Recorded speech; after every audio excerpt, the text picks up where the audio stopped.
Hey, this weekend is my husband's birthday, and I told him I would make him a skillet cookie.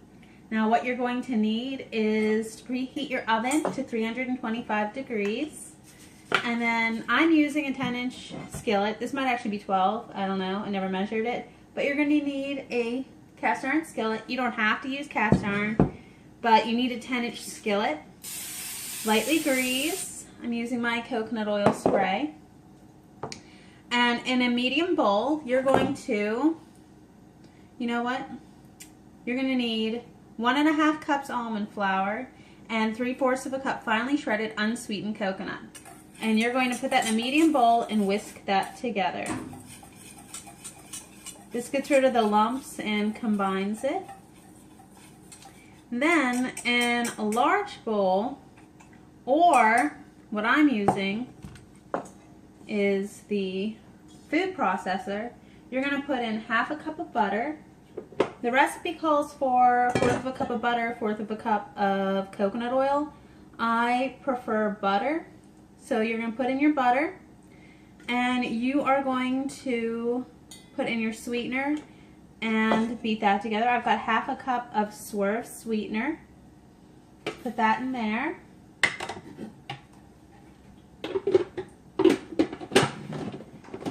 And you're going to whip that together. That's exciting! All right. The next step is to beat in the egg and the vanilla extract. So 1 large egg goes into the food processor, and a teaspoon, 1/2 teaspoon of vanilla extract.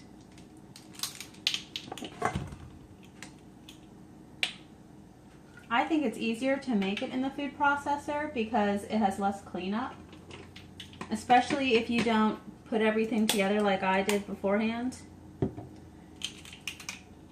Your mise en place or whatever, the French thing.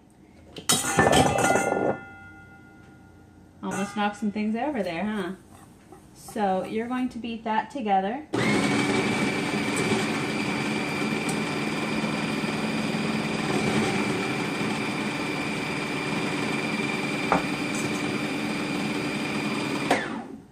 Sticking to the sides, just use your rubber spatula to move it down.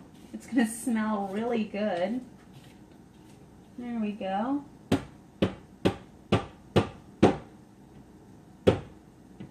we go.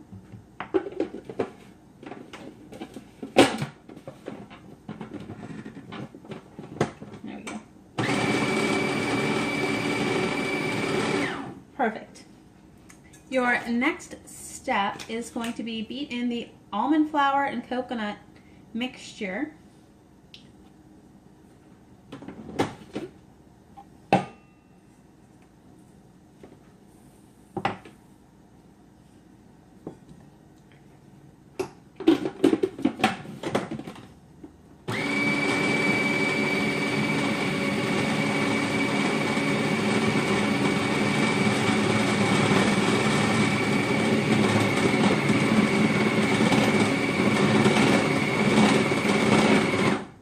And then the last, I don't think I ever added the salt. I never added the salt and the baking soda. So you're going to need 1/2 teaspoon of salt and 1/2 teaspoon of baking soda.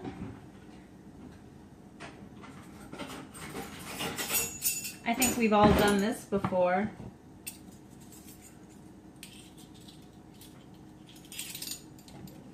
The recipe will be in the comments, in the description.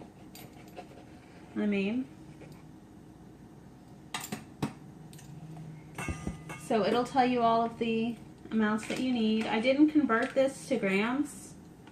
I probably should have, but I didn't. Sorry. All right, there we go. So we'll blend that together now.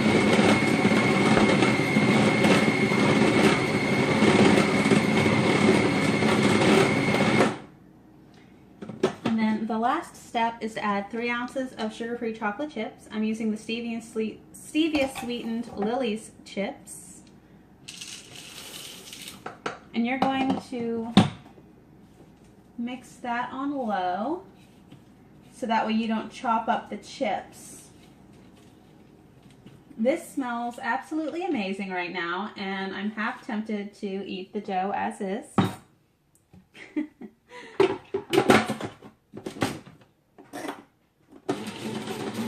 Now, as you can see, my oven's still preheating, so before the oven is done preheating, you will have this in the pan ready to go.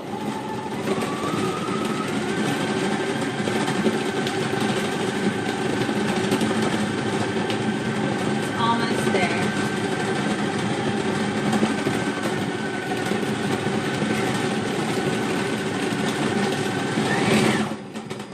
Perfect.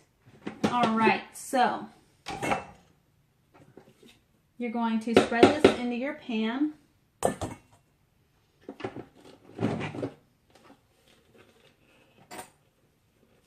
And this serves 10.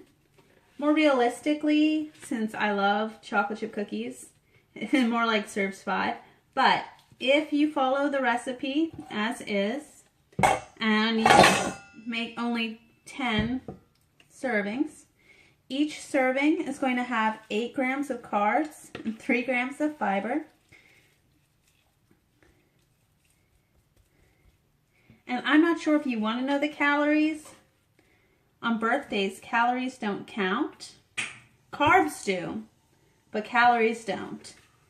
But the calories are 234 per slice. And once you get this spread out in here, you're going to put it in the oven for 20 to 25 minutes. Then you'll let it cool, and it's best eaten while still warm with some sort of vanilla ice cream or whipped cream on top. And I really hope that you enjoyed this. I think you're going to love this recipe. Thank you. It is out of the oven, and I want to say thank you for waiting the 30 minutes. That's right, it took 30 minutes to bake. It is golden brown, looking beautiful.